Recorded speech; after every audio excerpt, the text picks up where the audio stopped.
9 अगस्त विश्व मूल निवासी दिवस। बिल्कुल सही सुना आपने। पूरे विश्व में 9 अगस्त को विश्व मूल निवासी दिवस के रूप में मनाया जाता है।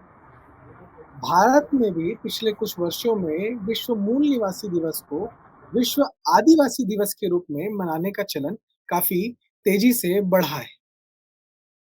लेकिन आखिर इस देश में, भारत में, जहाँ के सभी निवासियों को भारत का मूल निवासी कहा जाता है, वहाँ अलग से एक विश्व मूल निवासी दिवस, जिसे विश्व आदिवासी दिवस के रूप में मनाया जा रहा है, आखिर उसकी क्या ज़रूरत पड़ी है? भारत का संविधान इस विश्व मूल निवासी दिवस को किस नज़रिए से देखता है और देखता है या भी नहीं? इसके अलावा इस विश्व मूल निवासी दिवस पर जिस तरह से शासन प्रशासन कई कार्यक्रम करता है, कुछ राज्यों में तो अवकाश की सूचना दी जाती है, छुट्टी घोषित की जाती है। मूल निवासी दिवस को लेकर बड़े-बड़े कार्यक्रम भी आयोजित किए जाते हैं। तो आखिर यह पूरा विश्व मूल निवासी दिवस का प्रपंच, या हम कहें यह पूरी थ्योरी या पूरा सिद्धांत क्या कहता है और इसके संवैधानिक एवं कानूनी पहलू किस नजरिए से हमारे सामने दिखाई देते हैं। आज इन्हीं विषयों पर हम चर्चा करने वाले हैं। आप देख रहे हैं द नैरेटिव की खास पॉडकास्ट सीरीज, जो कि इस 3 दिनों तक चलने वाली है, जिसमें हम विश्व मूल निवासी दिवस का भारत से क्या संबंध है, और संबंध है तो क्या है, नहीं है तो कैसे नहीं है, इस विषय पर अलग-अलग पहलुओं पर बात करने वाले हैं, जिसमें आज हम पहले दिन संवैधानिक और कानूनी मसलों पर बात करने वाले हैं। आज इस विषय पर हमारे साथ चर्चा करने के लिए हमारे बीच जो अतिथि मौजूद हैं, जो स्पीकर मौजूद है, मैं सबसे पहले आपका उनसे परिचय कराता हूँ। हमारे बीच मौजूद हैं प्रकाश उइके जी। प्रकाश उइके जी सेवानिवृत्त न्यायाधीश हैं, मूलतः मध्य प्रदेश से हैं और वर्तमान में एनसीएसटी का कार्य देखते हैं। जनजातीय विषयों पर काफ़ी गहरा उनका अध्ययन है, जनजातीय विषयों पर लगातार लिखते, पढ़ते और बोलते रहते हैं एवं जनजातीय विषयों पर उनकी टिप्पणी हमेशा चर्चित रहती है। साथ ही हमारे बीच उपस्थित हैं श्याम सिंह कुमरे जी। श्याम सिंह कुमरे जी सेवानिवृत्त आईएएस हैं। लंबे समय तक मध्य प्रदेश कैडर में रहते हुए उन्होंने मध्य प्रदेश शासन में अपनी महत्वपूर्ण भूमिकाएँ निभाई हैं। कलेक्टर से लेकर सचिव तक के पदों का निर्वहन किया है। साथ ही जनजातीय समाज और जनजातीय विषयों के को लेकर उनकी गहरी समझ है। जनजातीय विषय पर और जनजातीय समाज के बीच वो लंबे समय से एक समाज सेवक के रूप में कार्य कर रहे हैं। साथ ही जनजातीय समाज के हितों की रक्षा के लिए भी उन्होंने अपने प्रयासों को समाज के समक्ष कई बार सामने लाया है। मैं हमारे दोनों अतिथियों का इस पॉडकास्ट में, इस चर्चा में स्वागत करता हूँ। अ, इनके अलावा हमारे बीच centre for studies on holistic development में सेंटर फॉर जनजाति स्टडीज एंड रिसर्च के शोध प्रमुख, research head of research Ved Prakash Singh Rajput हमारे बीच उपस्थित हैं। वेद जी, मैं आपका भी इसमें स्वागत करता हूँ। इस इंट्रोडक्शन के चैप्टर को और इंट्रोडक्शन के पार्ट को ज़्यादा लंबा ना बढ़ाते हुए हम विषय पर ही आगे बढ़ते हैं। मेरा सबसे पहला प्रश्न प्रकाश जी से है। चूँकि आप पूर्व में न्यायाधीश रहे हैं, लंबे समय तक आपने कानून के क्षेत्र में कार्य किया है। तो हम सबसे पहले यह जानना चाहते हैं कि ये जो पूरा विषय है जनजाति समाज को लेकर, जिस तरह की अवधारणाएँ हमारे बीच थोपी जा रही हैं, रोपी जा रही हैं, और हमने देखा है कि पिछले 5-7 वर्षों से जनजातीय समाज के बीच में विश्व मूल निवासी दिवस को विश्व आदिवासी दिवस के रूप में मनाने का चलन काफ़ी जोरों से पकड़ा है। तो भारत का जो संविधान है, वो आधिकारिक रूप से इस पूरे मामले को लेकर क्या कहता है? और यह जो चलन, हम जो ट्रेंड हम देख रहे हैं, इसके पीछे क्या सारी चीज़ें हैं? प्रकाश जी। नमस्कार। पहले तो आपकी सारी टीम को बहुत-बहुत हार्दिक शुभकामनाएँ कि इस महत्वपूर्ण विषय पे आपने ये जो है अपने चैनल के माध्यम से शुरुआत की है। मैं बताना चाहूँगा कि जनजाति समाज को लेकर शुरू से ही जब से अंग्रेज़ों ने 1857 के बाद कुछ नीतियाँ अपनाई और उस नीति के तहत निरंतर उन्होंने जनजाति समाज को डोमिनेट करने के लिए, उनको भ्रमित करने के लिए निरंतर प्रयास चलते रहे। अभी हाल ही में जो विश्व आदिवासी दिवस या इंडिजीनियस डे के नाम से जो यूएन ने जो शुरू किया है, इसकी ज़्यादा पृष्ठभूमि में मैं नहीं जाऊँगा, क्योंकि पृष्ठभूमि आपको सबको पता है कि जब कोलंबस जो अमेरिका पहुँचे थे और उन्होंने वहाँ की जो निवासी हैं, जो मूल निवासी, जो वहाँ के रहने वाली जो रेड इंडियन जनजाति है और उनके ऊपर जो अत्याचार और जिस तरह से उनका नरसंहार किया था, वो नरसंहार का कहीं न कहीं जो गुस्सा था और बाद में फिर उनको ये भी आप सभी को पता है कि अमेरिका में जो है कोलंबस को बड़े स्तर पे अमेरिका के ये मान चलो पितामह तक की उपाधि देने की तैयारी थी और 12 अक्टूबर को उसके लिए एक डे डिसाइड किया था, जिसको लेके वहाँ के मूल निवासियों ने जब विरोध किया और इस विरोध की परिणति ये हुई कि क्योंकि यूएन में अमेरिका का अपना अच्छा खासा दबदबा है और उन्होंने यूएन में फिर वर्ल्ड इंडिजीनियस डे के नाम से ये जो है अपना शुरू किया। लेकिन इसके पीछे कहीं न कहीं इस वर्ल्ड इंडिजीनियस डे जो है या विश्व आदिवासी दिवस के जो नाम से हमारे भारत में इसको फैलाया गया। मैं सबसे पहले बाबा साहब अम्बेडकर के संविधान की बात करूँगा कि संविधान जो बाबा साहब अम्बेडकर ने जब लिखा, तो बाबा साहब अम्बेडकर भी उसको इंडिजीनियस या आदिवासी लिख सकते थे संविधान में, लेकिन आप संविधान में देख लीजिए, कहीं भी किसी भी आप कानूनी पुस्तक में देख लीजिए, कहीं भी आदिवासी शब्द का प्रयोग नहीं किया गया। मैं इसकी पृष्ठभूमि में जाऊँ कि जब संविधान सभा का गठन हुआ और संविधान सभा में जब आर्टिकल 342 पर बहस हुई और उस बहस में जो जयपाल सिंह मुंडा थे, जो कहीं न कहीं जो है क्रिश्चियन कम्युनिटी से प्रभावित थे और उनका ये कहना था कि संविधान में जो जनजातियों के लिए आदिवासी शब्द का उपयोग किया जाए, इंडिजीनियस शब्द का उपयोग किया जाए और इस अवधारणा को वहीं पे अम्बेडकर जी ने नकार दिया था। उसकी लंबी बहस है, इसको चाहे तो आप कभी डिटेल में पढ़ भी सकते हैं, कभी डिटेल में इस विषय में हम लंबी चर्चा करेंगे। और यहीं पे जो आदिवासी शब्द है, इसके संबंध में जयपाल सिंह मुंडा ने भी ये कहा, उनके खुद के वक्तव्य आप कभी भी इसको नेट पे चेक कर सकते हैं। उन्होंने कहा था कि आदिवासी शब्द का शाब्दिक अर्थ ही जंगली है।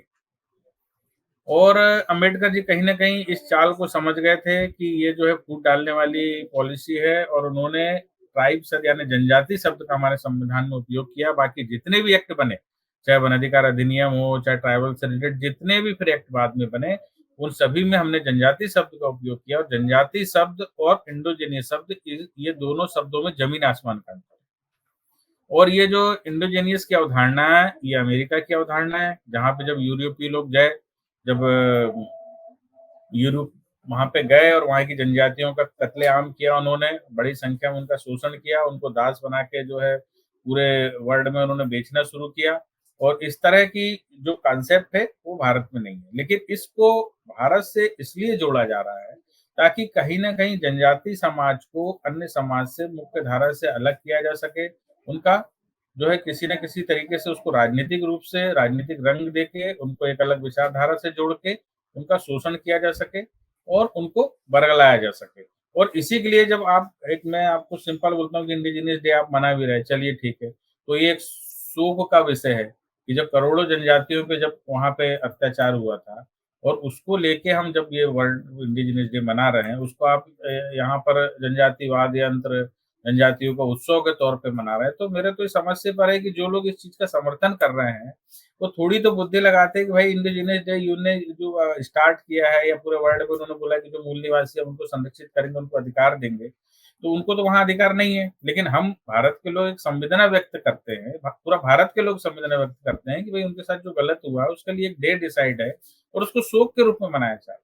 लेकिन उन्होंने देखा कि शोक के रूप में तो इसको मनाया नहीं जा सकता है, क्योंकि जनजातियों के बीच में लाना है तो उन्होंने एक उत्सव के रूप में लिया है। और अगर मैं संविधान की बात करूँ तो आर्टिकल 366-25 जिसमें जनजाति की परिभाषा लिखी है, वहीं पे लिखा है कि आर्टिकल 342 में जिनको जनजाति कहा गया वो जनजाति। जब आर्टिकल 342 में जाओ तो उन्होंने बोला है कि राष्ट्रपति द्वारा और राज्यपाल की अनुशंसा पे जिनको अधिसूचित किया वो सब जनजाति।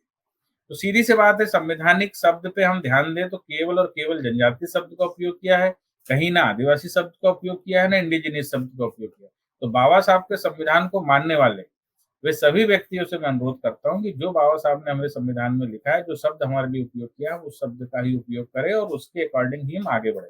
अगर हम कहते हैं कि भाई हम इंडिजिनियस है, तो अनुसूचित जाति का व्यक्ति क्या है? पिछड़े वर्ग का व्यक्ति क्या है? या अदर वर्ग का व्यक्ति क्या है? अगर हम इंडोजीनियस हो गए, हम मूल निवासी हो गए, तो बाकी लोग कहाँ हैं? कहाँ से आए होंगे?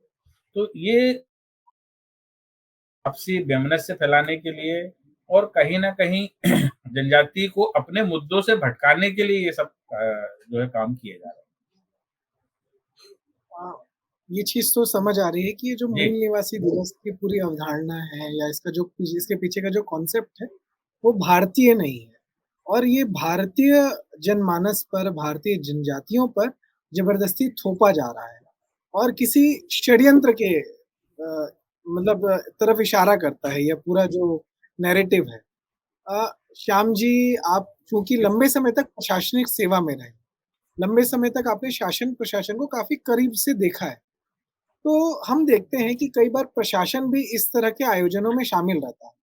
प्रशासन के जो अधिकारी हैं या शासन प्रशासन के जो लोग हैं, वो भी इन तरह के आयोजनों में बढ़-चढ़कर हिस्सा लेते हैं, कभी छुट्टी की घोषणा करते हैं, कभी कुछ बड़े आयोजन, बड़े कार्यक्रम किए जाते हैं और कभी अलग-अलग सांस्कृतिक या अ मनोरंजन या अलग-अलग तरह के कार्यक्रमों को 9 अगस्त के दिन विश्व आदिवासी महोत्सव या दिवस के रूप में इसको मनाया जाता है। तो मैं ये जानना चाहता हूँ कि ये मतलब एक क्यूरियोसिटी है कि आफ्टर ऑल जो प्रशासनिक जो समूह है, जो अमला है, जो शासन के लोग हैं, वो क्या अ, जो विश्व मूल निवासी दिवस है, उसकी जो मूल अवधारणा है या एक्चुअली जो उसका रियल कॉन्सेप्ट है, क्या उसके प्रति उनके में जागरूकता की कोई कमी है? या ये कोई इंटेंशनली या एक पूरी लॉबी है जो लगी हुई है कि हमें भारत में विभाजन करना है, एक विभाजनकारी शक्तियों का जो षड्यंत्र है, क्या वो इसमें शामिल रहता है? या कहीं न कहीं जागरूकता की जो कमी है, वो इन सब चीज़ों की ओर उन्हें करने को ले जाती है?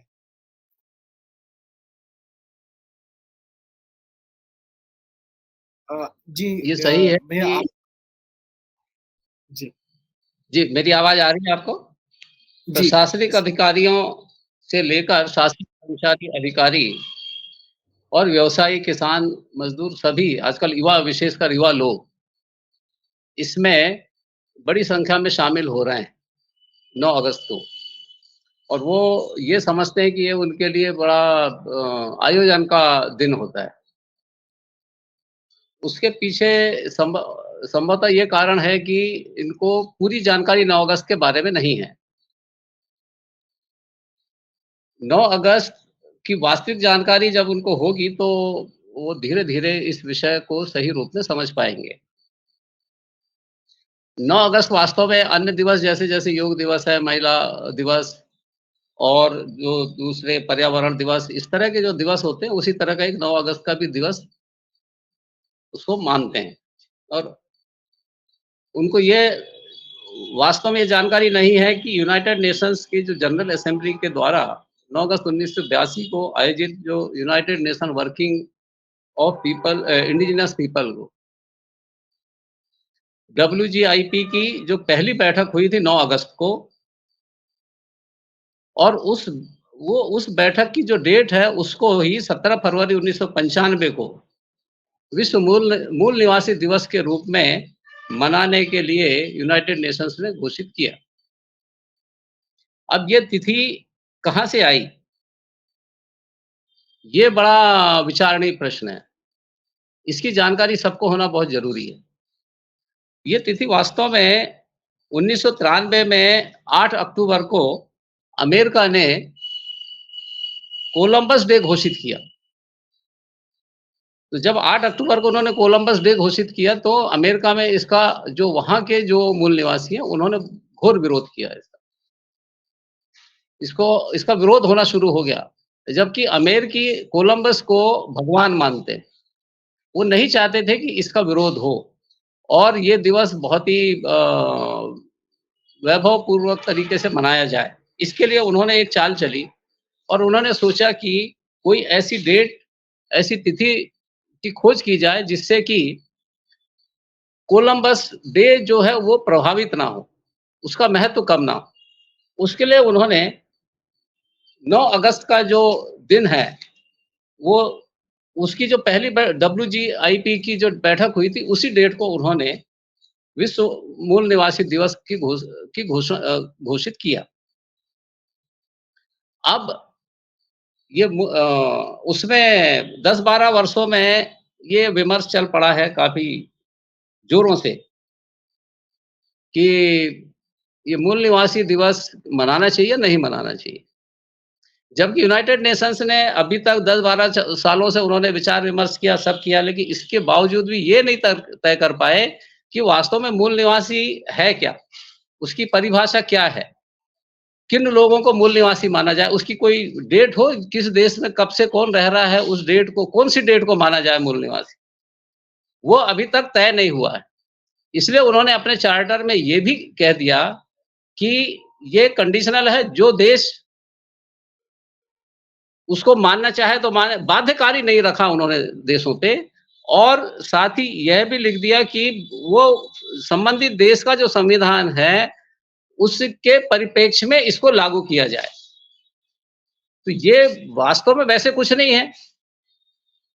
जब उसकी बाध्यता ही नहीं है तो ये इस पेपर का कोई महत्व नहीं है, लेकिन वो उसको अब उन्होंने रखा है, और ये एक जो हम जैसे भारत जैसे देश है ना, उनके प्रति ये घोर षड्यंत्र का ही एक विषय हो सकता है। उनकी इसके पीछे कोई नियत साफ नहीं है। हमने तो एक तरह से वो नीति दृष्टि पत्र की तरह है, इससे ज़्यादा उसकी कोई वैल्यू नहीं है। अब भारत का जहाँ तक प्रश्न है, भारत ने अपना पक्ष यूनाइटेड नेशंस के सामने रखा, और उन्होंने ये बात रखी कि भारत में हर भारतीय नागरिक भारत का मूल निवासी है।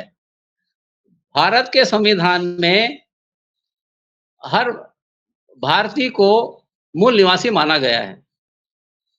आदिवासी या मूल निवासी जैसे कोई शब्दों का उपयोग नहीं किया है, जैसे अभी प्रकाश जी ने बताया कि कोई ऐसा आदिवासी शब्द का उल्लेख नहीं है।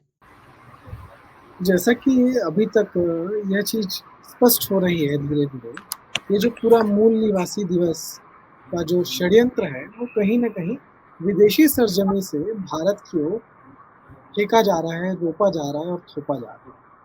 और कहीं न कहीं जनजाति समाज को भ्रम में डालकर, उन्हें दिग्भ्रमित कर इस दिवस को, जो कि विश्व के मूल निवासियों के साथ जो प्रताड़ना हुई, जो उनके साथ पूरे विश्व में जो उन्हें पीड़ा दी गई, जो उनका नरसंहार किया गया, उस प्रताड़ना को याद करने के लिए, उसकी स्मृति के लिए इस दिवस को और उनके अधिकारों को संरक्षित रखने के लिए इस दिवस को लाया गया।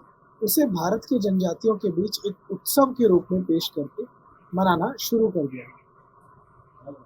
प्रकाश जी, मेरा आपसे एक प्रश्न यह है कि जो भारत में इस तरह के जब षड्यंत्र चलते हैं, तो एक अंतर्राष्ट्रीय मंच भी होते हैं जहाँ पर ये तय होते हैं, जैसे कि यूएन ने इसमें तय किया कि विश्व मूल निवासी दिवस 9 अगस्त को मनाया जाएगा।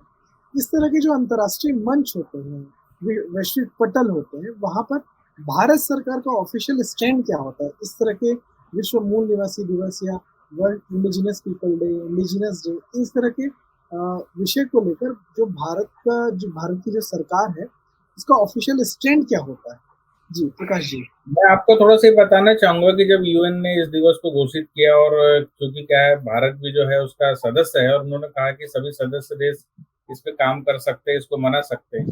तो भारत ने उस समय स्पष्ट कहा कि हमारे यहाँ कोई भी इंडिजीनियस पीपल नहीं है। ये उनका स्टैंड है, क्लियर कट। इसके अलावा मैं इस आपके इस चैनल के माध्यम से लोगों से थोड़ा-सा प्रश्न करना चाहता हूँ। क्या 9 अगस्त को रानी दुर्गावती का कोई बलिदान दिवस या कोई उनका जन्म दिवस है?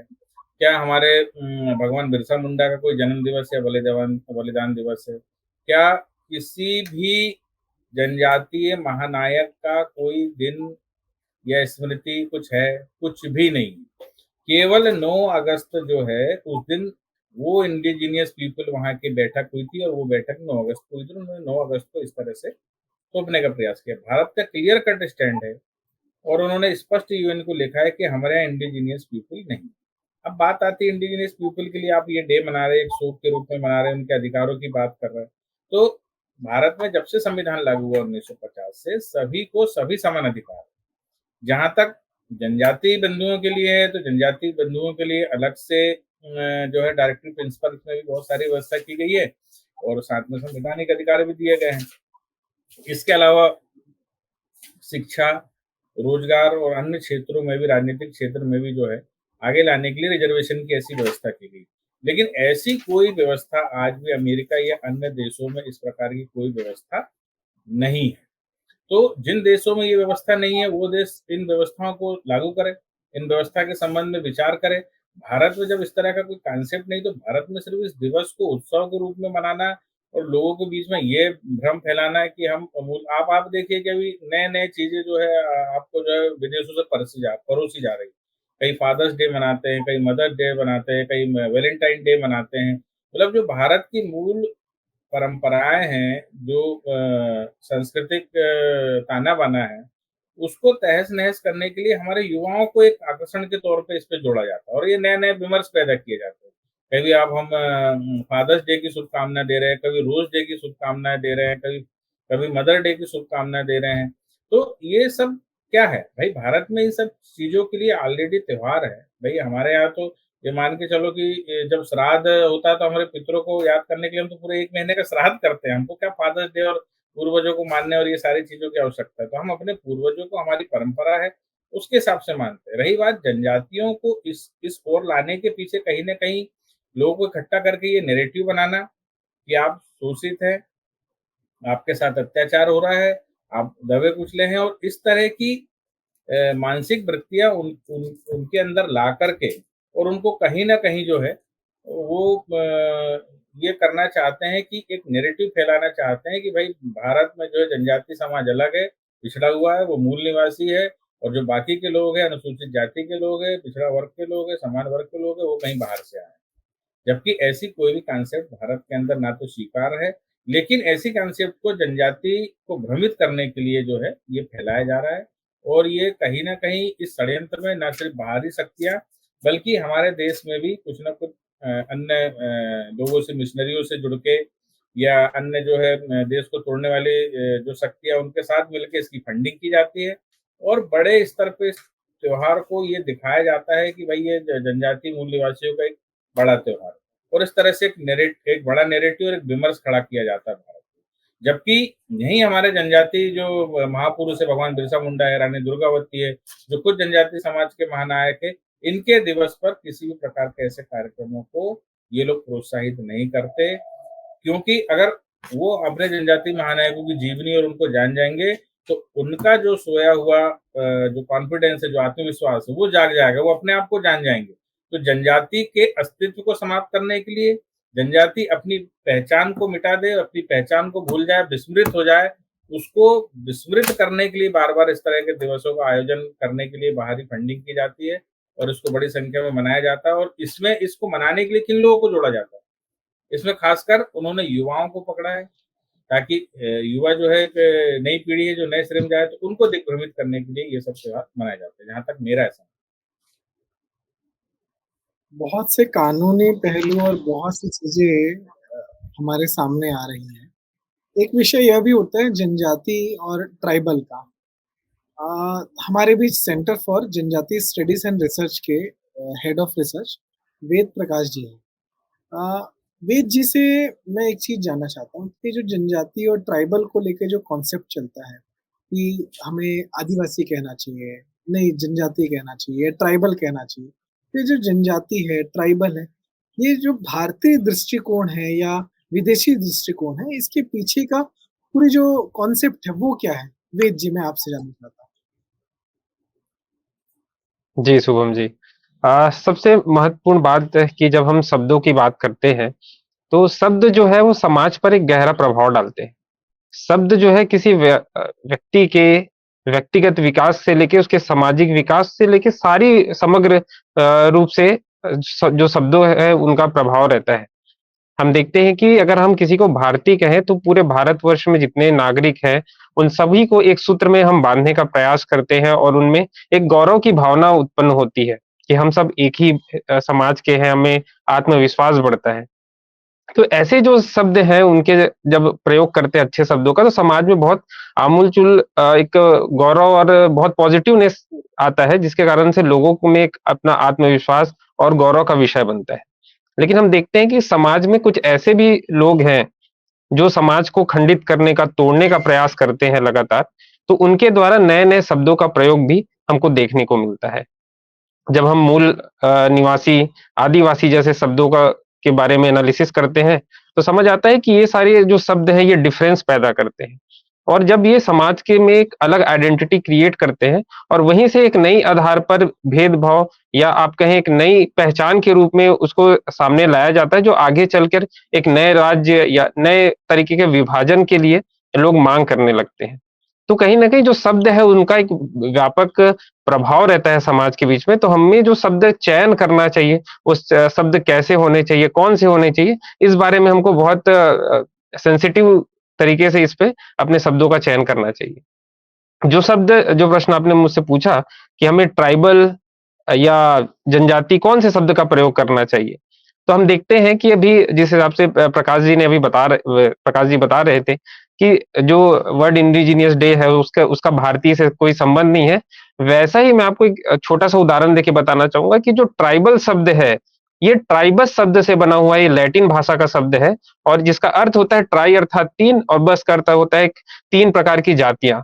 तो 3 ऐसी जातियाँ जो जिन्हें कहा जा सकता है कि रोम साम्राज्य को खड़ा करने में जिनका योगदान था, उन 3 जातियों को समग्र रूप से ट्राइबस कहा जा सकता है।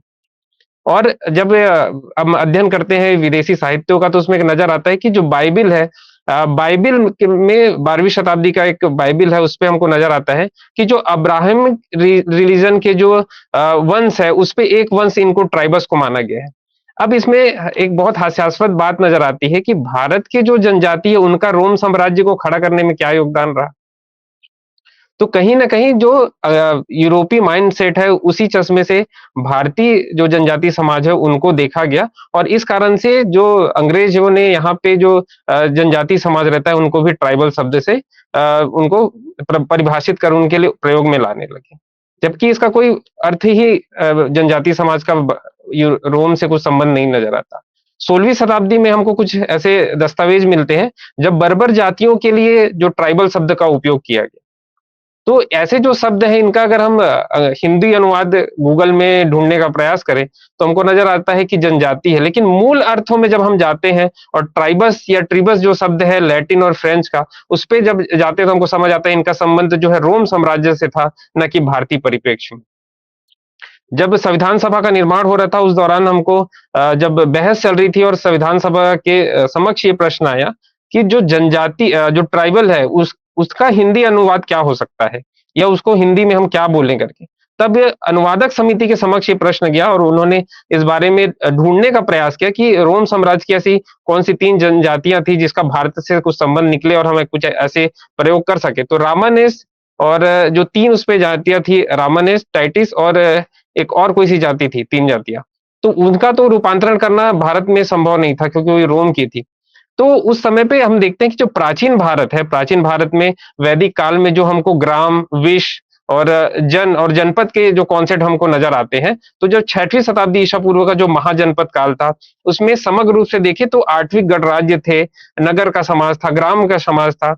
तो हम कह सकते हैं कि जो जन की जो भावना है, वो वैदिक काल से भारतीयों के मन में, भारतीयों के डीएनए में थी और इसी कारण से जो अनुवादक समिति ने जन शब्द का प्रयोग करना यहाँ से आरंभ किया और जो वनवासी समाज है उनके लिए जन शब्द का प्रयोग करते हुए उन्होंने अनुसूचित जनजाति कहकर यह सिद्ध कर दिया कि हम सभी के जो पूर्वज थे वो जनजाति थे या अब जन के ही एक अंग थे। तो मैं इतना ही कहूँगा इस विषय पे कि जो हमारे जनजाति जो शब्द है वो उसका प्रयोग बहुत यहाँ पे प्रासंगिक है भारतीय परिप्रेक्ष्य में, ना कि ट्राइबल्स को देखते हुए। क्योंकि ट्राइबल्स जो है वो यूरोपीय और रोमन साम्राज्य से संबंधित ज़्यादा है, तो वो उनका प्रयोग करने से हमको बचना चाहिए और विशुद्ध रूप से जो भारतीय परंपरा में जो जन, विश और ग्राम का जो कॉन्सेप्ट नज़र आता है, उसमें से जो जन है, वो जनजातियों के लिए प्रयोग किया है, तो समग्र रूप से हमको जनजाति शब्द का प्रयोग करना चाहिए, ऐसा मुझे विश्वास है। अ, वेद जी ने काफ़ी अच्छे से इस पूरे कॉन्सेप्ट को क्लियर करने की कोशिश की और मुझे लगता है कि जो हमारे दर्शक हैं, उन्हें भी इसके पीछे का कॉन्सेप्ट काफ़ी अच्छे से समझ आया होगा। प्रकाश जी से एक कंक्लूज़न के साथ मैं एक स्टेटमेंट चाहूँगा कि ये जो पूरा मूल निवासी दिवस है, इसकी जो अवधारणा है, इसके पीछे एक कॉन्सेप्ट है, षड्यंत्र है, इन सारी चीज़ों को तो हम समझ गए। लेकिन संवैधानिक रूप से इस विषय की काट क्या हो सकती है, जो जनजाति समाज है या पूरा भारतीय समाज है, वो संवैधानिक एवं कानूनी तरीके से या उस दृष्टि से इसका काट कैसे निकाल सकते हैं? प्रकाश जी। मैं बार-बार फिर उसी बात पे अपनी जाऊँगा कि संवैधानिक रूप से अगर हम कहें तो संक्षिप्त में कह सकते हैं कि जनजाति को भली-भाँति संविधान में बाबा साहब अम्बेडकर ने परिभाषित किया है। जो वर्ल्ड इंडिजीनियस डे या विश्व आदि दिवस से कहीं से मेल नहीं खाता। विदेश की कॉन्सेप्ट है, अमेरिका के संदर्भ में रेड इंडियन जो जाति है, वहाँ की जनजाति थी, वो और अमेरिकी जो यूरोप से जो लोग गए थे स्पेन के कहने पर, वो वहाँ पे निश्चित रूप से विदेशी हो सकते हैं, बाहरी हो सकते हैं। हम भी जब हमारे देश में अंग्रेज आए, आज भी हम अंग्रेजों को विदेशी कह के पुकारते हैं। तो ये बाहर से आए थे तो हम इनको विदेशी बोलते हैं। लेकिन संपूर्ण भारत में जो एक सामाजिक ताना-बाना है, वो सारे लोग यहीं के हैं, चाहे उसमें हमारे जनजाति का व्यक्ति हो, अनुसूचित जाति का व्यक्ति हो, हमारा अन्य पिछड़ा वर्ग का व्यक्ति हो या हमारा जो सामान्य वर्ग में आने वाला व्यक्ति, ये सारे के सारे लोग जो है इस भारतीय भूभाग के ही रहने वाले हैं। यहाँ मूल निवासी जैसी कोई कॉन्सेप्ट नहीं। हाँ, कुछ क्षेत्र विशेष है, जहाँ पे लोग लंबे समय से रहते हैं, जैसे जनजाति में वन की अवधारणा है, वनवासी है। भाई 3 प्रकार की व्यवस्था थी, ग्रामवासी, नगरवासी और वनवासी। तो जो वन में रहा है वो वनवासी। आज भी वन अधिकार के पट्टे अगर दिए जाते हैं तो कम से कम 3 पीढ़ी वन में रही है, वही वन अधिकार के पट्टे का जो है वो एंटाइटलमेंट रखता है, वो उसी को वन अधिकार का पट्टा दिया जाता है। तो जो व्यक्ति वन में रहेगा वो निश्चित रूप से वनवासी और वन में रहने वाला है, इसलिए उसको वन का पट्टा दिया जाता है। तो बहुत सरल है, कोई बहुत ज्यादा कॉन्सेप्ट नहीं है और संविधान में इन सब चीजों का बिल्कुल स्पष्ट सलूशन दिया गया है।